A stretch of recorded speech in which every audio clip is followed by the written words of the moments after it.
ما ليشير كل معنى جميل إذا لم يكن له فرع مأخوذ من شمس الحقيقة المحمدية فلا أصل له في عين الكمال.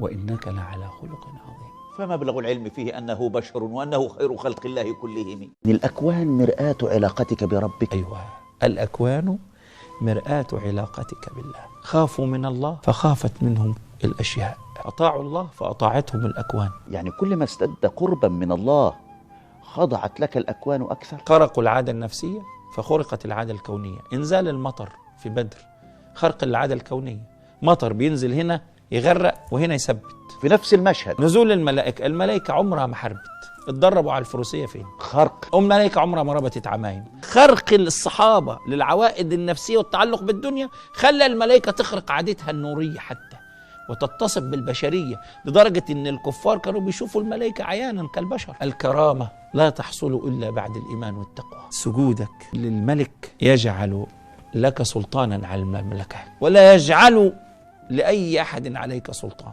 إن عبادي ليس لك عليهم سلطان. وصدودك عن الملك يجعلك في هوان. إذن أنت سلطان على هذا الكون وقت سجودك. ولا أقصد بالسجود سجود القوالب، إنما أقصد سجود القلوب. الكبر، الصلف، الغرور، الطمع، الاحتيال، النصب. ما قالش قد أفلح من تزاكى، ولكن من تزكى. قال من تزكى.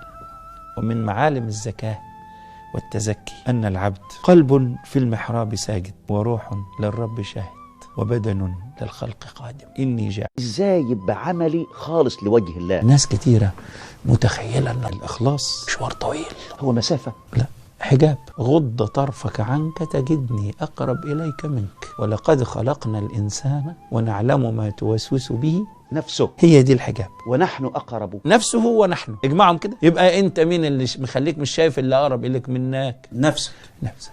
عشان كده سيدي ابن عطاء الله يقول إلهي ما أقربك مني وما أبعدني عنك. ما أقربك مني إن تجلت روحي، ما أبعدني عنك إن أطعت نفسي. مني ما يليق بلؤمي ومنك ما يليق بكرمك. مني الذنب ومنك العفو. مني الحجاب ومنك النور. مني الإعراض ومنك الإقبال. الإنسان يجي في الأول يرى ما منه إلى الله، والمؤمن يبدأ يرق كده ويرتقي فيرى ما منه بالله. الإحسان يرى ما من الله له.